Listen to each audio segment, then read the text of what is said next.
ദുബായിൽ പൊതുഗതാഗത രംഗത്ത് നമ്മൾ ടിക്കറ്റിങ്ങിനും മറ്റു കാര്യങ്ങൾക്കുമായിട്ട് ഉപയോഗിക്കുന്ന നോൾ കാർഡുകൾ അക്ഷരാർത്ഥത്തിൽ മുഖം മാറ്റുകയാണ് 2027 ഒരു അവസാന പാദമാകുമ്പോഴേക്കും. ഇപ്പോഴത്തെ ഒരു പ്ലാസ്റ്റിക് അധിഷ്ഠിത ടിക്കറ്റിംഗ് സംവിധാനം പുതിയ ഡിജിറ്റൽ അക്കൗണ്ടിംഗ് സംവിധാനത്തിലേക്ക് മാറുന്നു എന്നുള്ളതാണ് RTA അറിയിക്കുന്നത്. അപ്പൊ ഇതിന്റെ 72% ജോലികളും പൂർത്തിയായിട്ടുണ്ട്.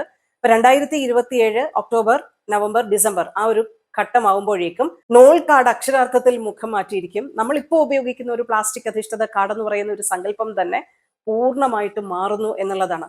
നമ്മുടെ അക്കൗണ്ടുകളുമായി ബന്ധിപ്പിക്കുന്ന തരത്തിലുള്ള നമുക്ക് ഡിജിറ്റൽ പേയ്മെന്റുകൾ നടത്താൻ പറ്റുന്ന തരത്തിൽ മുഖമേ മാറുകയാണ് നോൾ കാർഡുകളുടെ. ബാങ്ക് കാർഡുകളും ഡിജിറ്റൽ കാർഡുകളും ഉപയോഗിച്ച് നമുക്ക് യാത്ര ചെയ്യാം, പേയ്മെന്റുകൾ ചെയ്യാം. ഇനി ബയോമെട്രിക് സാങ്കേതിക വിദ്യകളും ഇതിന്റെ ഭാഗമാകും എന്നാണ് പറയുന്നത്.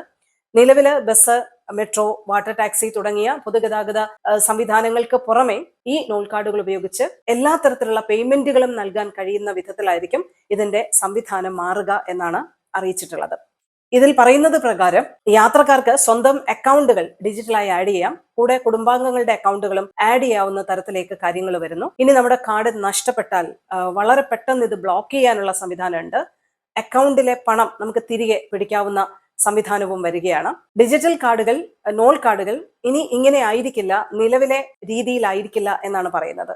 നമ്മുടെ ബാങ്ക് അക്കൗണ്ടുകൾ ഉപയോഗിച്ച് ഓട്ടോമാറ്റിക്കായി ടോപ്പപ്പ് ചെയ്യാനുള്ള സംവിധാനവും ഇതിനോടനുബന്ധിച്ച് ഉണ്ടാകുമെന്നും RTA അറിയിക്കുന്നുണ്ട്. ചുരുക്കത്തിൽ 2027 അവസാന പാദമാകുമ്പോഴേക്കും വലിയ രീതിയിലുള്ള മാറ്റങ്ങൾ നോൾ കാർഡിന്റെ കാര്യത്തിൽ വരുന്നു. ക്യാഷ്ലെസ് ദുബായ് എന്ന് പറയുന്ന ഒരു പ്രഖ്യാപിത ലക്ഷ്യമുണ്ട് ദുബായ് ഗവൺമെന്റിന്. അതാണ് നോൾ കാർഡ് പൂർണ്ണമായും ഡിജിറ്റൽ വൽക്കരിക്കുന്ന ഒരു സ്വപ്നത്തിലേക്ക് അവർ ചുവട് വെക്കുന്നത് എന്നാണ് RTA ഇപ്പോൾ അറിയിക്കുന്നത്. ബുർജ് ഖലീഫ ദുബായ് മെട്രോ മോൾ സ്റ്റേഷനുകളിലെ അതിനോട് ചേർന്നുള്ള ബസ്, ടാക്സി സർവീസ് റോഡുകൾ താൽക്കാലികമായി ഇപ്പോൾ അടച്ചിരിക്കുകയാണ്. പലരും ഇപ്പോൾ അതിന്റെ ഒരു കാര്യങ്ങളൊക്കെ നേരിട്ട് മനസ്സിലാക്കിയിട്ടുണ്ടാവും. ഈ സ്റ്റേഷനുകളുമായി ബന്ധപ്പെട്ട ഒരു നവീകരണ പ്രവർത്തനം നടക്കുകയാണ്. അതിന്റെ ഭാഗമായിട്ടാണ് ഗതാഗത നിയന്ത്രണങ്ങൾ കൊണ്ടുവരുന്നതെന്നാണ് RTA തന്നെ അറിയിച്ചിട്ടുള്ളത്. അപ്പം നിലവിൽ 2026 അവസാനം വരെ ഈ നിയന്ത്രണങ്ങൾ ഉണ്ടാകും എന്നാണ് പറഞ്ഞിട്ടുള്ളത്. RTAയും MR പ്രോപ്പർട്ടീസുമാണ് ഈ സ്റ്റേഷനുകളുടെ നവീകരണം നടത്തുന്നത്. അപ്പൊ ഇത് നവീകരണം നടത്തുമ്പോൾ ഇപ്പോൾ ഒരു 6700 ചതുരശ്ര മീറ്റർ വിസ്തൃതി എന്ന് പറയുന്നത് 8500 ചതുരശ്ര മീറ്ററിലേക്ക് മാറും. വലിയ തിരക്കുകളൊക്കെ വരുമ്പോൾ ഈ സ്റ്റേഷനുകളിൽ കൂടുതൽ ആളുകളെ കൈകാര്യം ചെയ്യാൻ കഴിയുന്ന വിധത്തിലാണ് നവീകരണം ലക്ഷ്യമിടുന്നത്. പ്രതിദിനം 2.2 ലക്ഷത്തോളം ആളുകൾ കൈകാര്യം ചെയ്യാൻ കഴിയുന്ന രീതിയിൽ സ്റ്റേഷനുകളുമായി ബന്ധപ്പെട്ട നവീകരണം മാറ്റുകയാണ് ലക്ഷ്യമിടുന്നത്. അതിന്റെ ഭാഗമായിട്ടാണ് ഇങ്ങനെ ഒരു റെസ്ട്രിക്ഷൻ വരുന്നത്. അപ്പോൾ ദുബായിലെ ഷേഖ് സായിദ് റോഡിലെ അതിനോട് ചേർന്നുള്ള ബസ്, ടാക്സി ലൈനുകളിൽ കർശന നിയന്ത്രണമൊക്കെ ഉണ്ട്. പക്ഷേ കൃത്യമായി യാത്രക്കാർക്ക് ബദൽ സംവിധാനം ഏർപ്പെടുത്തിയിട്ടുമുണ്ട് RTA അധികൃതർ.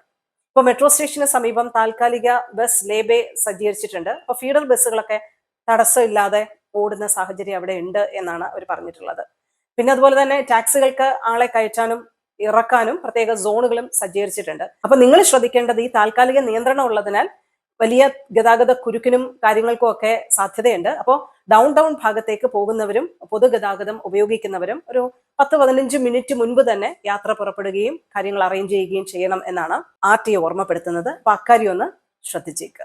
വേനൽ അവധി യാത്രകളുടെയും അവധിക്കാലത്തിന്റെയും ഒക്കെ തിരക്കിലാണ് UAE ഓരോരുത്തരും. സ്കൂളുകളൊക്കെ അടയ്ക്കുമ്പോൾ കുടുംബങ്ങൾ ഒന്നിച്ച് പുറം രാജ്യങ്ങളിലേക്കും അല്ലെങ്കിൽ നാട്ടിലേക്കും ഒക്കെയുള്ള യാത്രയിലാണ്.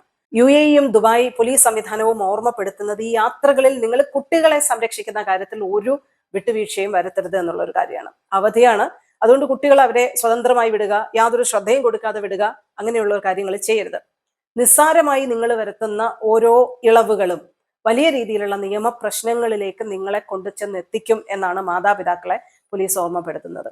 UAE വലിയ രീതിയിൽ കുട്ടികളുടെ സംരക്ഷണത്തിന് പ്രാധാന്യം കൊടുക്കുന്ന രാജ്യമാണെന്ന് നമുക്കറിയാം.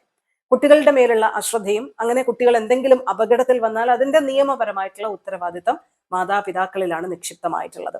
അതുകൊണ്ട് നിങ്ങൾ വിദേശയാത്ര പോകുമ്പോഴും വേനലവധി ആഘോഷിക്കുമ്പോഴും കുഞ്ഞുങ്ങളെ തനിച്ചു വിടരുത്. അവർക്കുമേൽ എപ്പോഴും ശ്രദ്ധ വേണം, അവരെ കരുതണം എന്നാണ് പോലീസ് സംവിധാനങ്ങൾ ഓർമ്മപ്പെടുത്തുന്നത്. തികച്ച ലോക്കൽ ഈ ഒരു ഘട്ടത്തിൽ ഇന്ത്യൻ പാസ്പോർട്ടുമായി ബന്ധപ്പെട്ട ഒരു അപ്ഡേറ്റ് കൂടി പങ്കുവയ്ക്കാനുണ്ട്. അതൊരു പക്ഷേ ഇന്നലെ നിങ്ങൾ കേട്ടിട്ടുണ്ടാവും. ദുബായ് ഇന്ത്യൻ കോൺസുലേറ്റും UAE ഇന്ത്യൻ എംബസിയും ഇപ്പോൾ പാസ്പോർട്ടുമായി ബന്ധപ്പെട്ട സേവനങ്ങൾക്കായി അപ്പോയിന്റ്മെന്റുകൾ ബുക്ക് ചെയ്യാൻ ഒരു പോർട്ടൽ ആരംഭിച്ചിട്ടുണ്ട്. അതിന്റെ അഡ്രസ്സ് കൂടി എന്ന് പറയാം. www.book.passportindia.uae.com എന്നുള്ളതാണ് അവർ നൽകുന്ന അഡ്രസ്സ്. അപ്പൊ ഇതിൽ ബുക്ക് ചെയ്യുക, നിങ്ങൾ അതിനുശേഷം അവിടേക്ക് ചെല്ലുക എന്നാണ് അവർ പറഞ്ഞിട്ടുള്ളത്.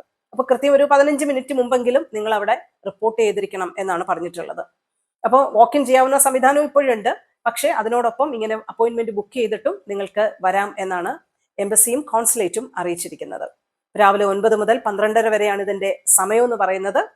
അത്യാവശ്യക്കാർക്ക്, അടിയന്തര സേവനം ആവശ്യമുള്ളവർക്ക് നേരിട്ട് വാക്ക് ഇൻ ചെയ്യാം. കൊച്ചുകുട്ടികളുമായി വരുന്നവർക്ക്, മുതിർന്നവർക്ക്, പ്രായമായവർക്കൊക്കെ പാസ്പോർട്ട് സംബന്ധമായിട്ടുള്ള അടിയന്തര സേവനങ്ങൾക്ക് വാക്ക് ഇൻ ചെയ്യാവുന്നതാണ്.